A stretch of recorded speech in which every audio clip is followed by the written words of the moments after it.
Hello everyone, this is पुरू जनुश्रिया। आप देख रहे हैं एनसीईआरटी बाई पुरू।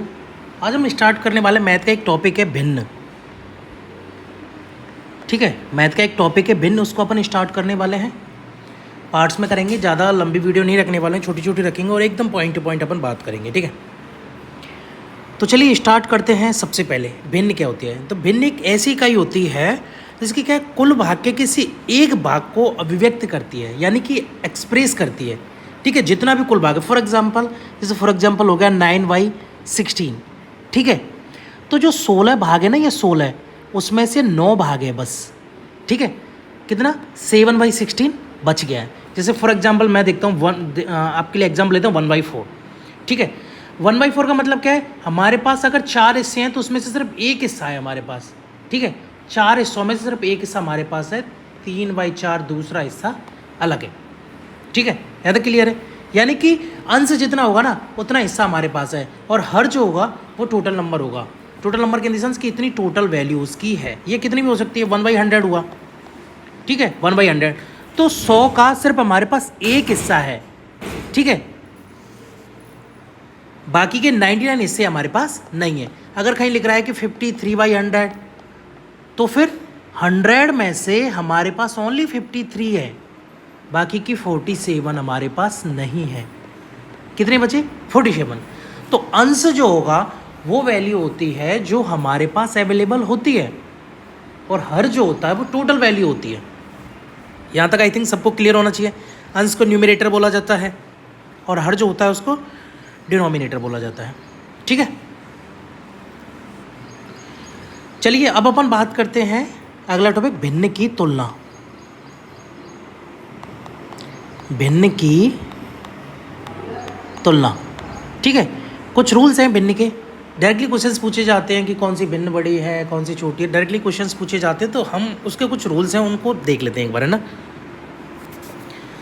तो पहला पॉइंट क्या है, जब हम भिन्न की तुलना करेंगे,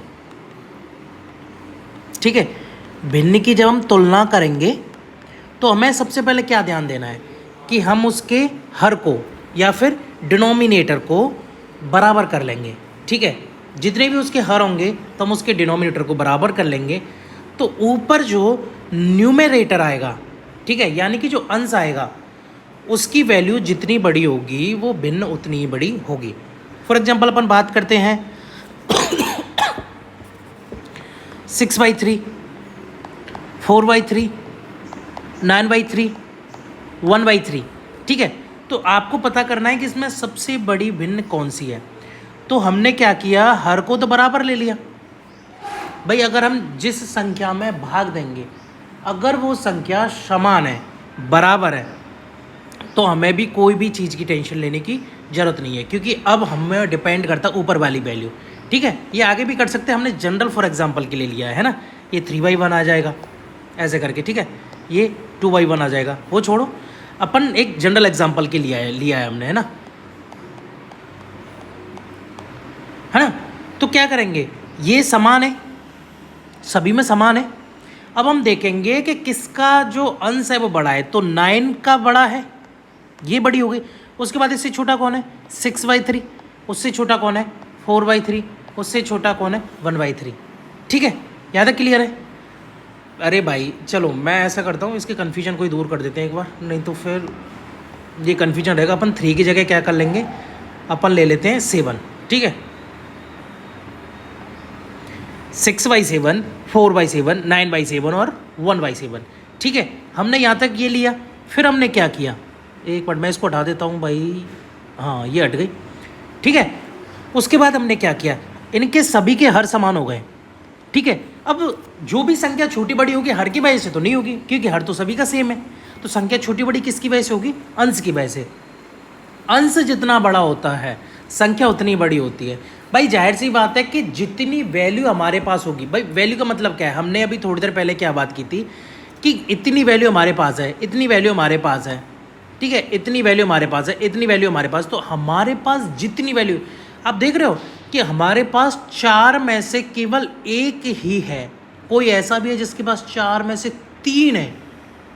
हमारे पास कितना है, 25%। इसके पास कितना है, 75%।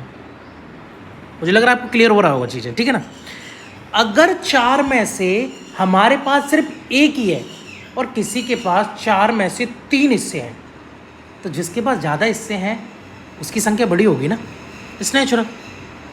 तो चलिए दोबारा से फिर देखते हैं अपन।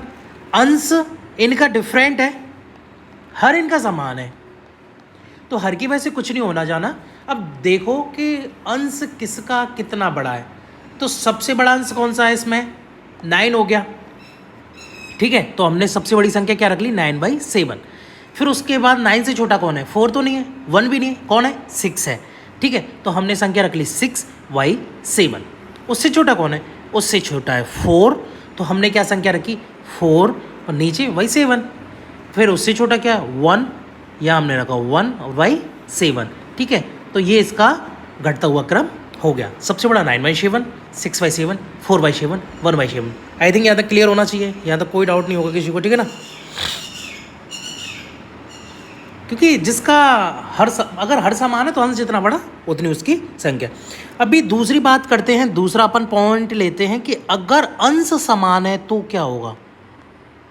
अंश समान है तो हम कैसे पता करें कि भिन्न कौन सी बड़ी है कौन सी छोटी है, ठीक है। तो हम इसे एग्जाम्पल से लेते हैं द्वारा, ऐसी भिन्न लेंगे जो 3/7 से ले लेते हैं, चलो ठीक है। या फिर चलो ऐसा करते हैं 11 से ले लेते हैं, ठीक है। 3/11, 9/11, सॉरी अंश तो समान है ना, क्या गड़बड़ कर रहा हूँ, 3/7, 3/13, 3/2, ठीक है। अभी ये वैल्यू आ गई हमारे पास। अब इसमें आप देखो इन सब के अंश समान है, ठीक है। जिसके पास भी है ना, मतलब वैल्यू समान है, हिस्सा बराबर नहीं हो सकता क्योंकि हिस्सा नीचे की वैल्यू अलग आ रही है। तो अभी हम क्या करेंगे, हर देखेंगे, हर में क्या आ रहा है, 11, 7, 13 और 2, हर सभी का अलग अलग है, यानी कि वैल्यू चेंज होगी। तो अंश अगर समान हो तो इस केस में क्या होगा, अगर अंश समान है और हर जो है वो डिफरेंट है, हर जो है वो डिफरेंट है, तो हर जितना छोटा होगा अंश उतना बड़ा होगा। भाई जाहिर सी बात है कि जितनी बड़ी संख्या में, या फिर संख्या अगर बराबर है तो हम जितनी छोटी संख्या से भाग देंगे, अगर हम 3 में 1 से भाग देंगे तो वैल्यू कितनी आएगी, 3 में अगर हम 5 से भाग दे रहे हैं तो 0.6 आएगी, 5 30, 0.6 हो गई ना, ठीक है। सॉरी, ठीक है। तो अंश जितना बड़ा हो और हर जितना छोटा हो संख्या उतनी बड़ी होगी। यहाँ के केस में क्या है, अंश समान है, लेकिन हम फिर देखेंगे हर को, हर जितना छोटा होगा, ठीक है, हर जितना छोटा होगा उतनी बड़ी उस भिन्न की वैल्यू होगी। अरे भाई अगर हम 3 है, ऐसे हम इसको समझ लो 3 में हम 11 का भाग देंगे और हम 3 में 2 का भाग देंगे, 2 का भाग देंगे तो कितना आएगा, 0.5। 11 का भाग देंगे तो 11 33.3 के करीबन, और कम उससे बल्कि, है ना, 33 तो ज़्यादा हो गया, ठीक है, उससे भी कम आएगा, है ना, 0.3 उससे भी कम आएगा। तो आप देख लो 1.5 की वैल्यू और 0.3 की वैल्यू दोनों में, ये तो मेन वैल्यू आ गई ना। तो इसमें क्या है, जो 0.3 है वो कम है, 1.5 जो है वो ज़्यादा, करीबन 5 गुना है इससे। तो इस बात को ध्यान रखना है कि अगर अंश समान है तो हर जितना छोटा होगा, ठीक है, जितना छोटा कंडीशन, जैसे कि 2 हिस्सों का ये टोटल, लेकिन हमारे पास फिर भी 3 हिस्से हैं, यानी कि 2 हिस्से तो ये हो गए और अगली जो संख्या है, यानी जैसे कि फॉर एग्जांपल आपने पॉलीमर वगैरह सुना होगा ना, 1 चेन, 1 2 3 4 ऐसे बहुत सारे होते हैं, तो 2 के बहुत सारे हैं, या 13 के बहुत सारे, तो यहाँ एक ही 13 में से ले पाया ये, या 7 के बहुत सारे, ये एक ही 7 में से ले पाया, यहाँ 11 के बहुत सारे तो एक ही 11 में से ले पाया। तो यहाँ 2 में से क्या किया इसने, ये तो पूरी 100% खा गया इसकी, लेकिन एक दूसरी संख्या उसमें से एक और खा गया, एक में यानी 50% और खा गया, यानी कि 150% खा गया ये अकेला, ठीक है। तो हर जितना छोटा होगा वो संख्या उतनी बड़ी होगी। तो सबसे छोटा हर कौन सा है, 3/2, मतलब सॉरी 2 सबसे छोटा है तो 3/2 वैल्यू हो गई। उसके बाद 2 से बड़ा कौन सा है, 2 से बड़ा इसमें 7 है तो 3/7, ठीक है। 7 से बड़ा कौन सा है, 3/11, 11 से बड़ा कौन है, 3/13, ठीक है। यहाँ तक मुझे नहीं लगता किसी को कोई समस्या होनी चाहिए। अगर आपको बस एक ही चीज़ याद रखनी है, अंश बड़ा होना चाहिए, हर छोटा होना चाहिए। ऊपर वाला हिस्सा बड़ा, नीचे वाला हिस्सा छोटा होना चाहिए।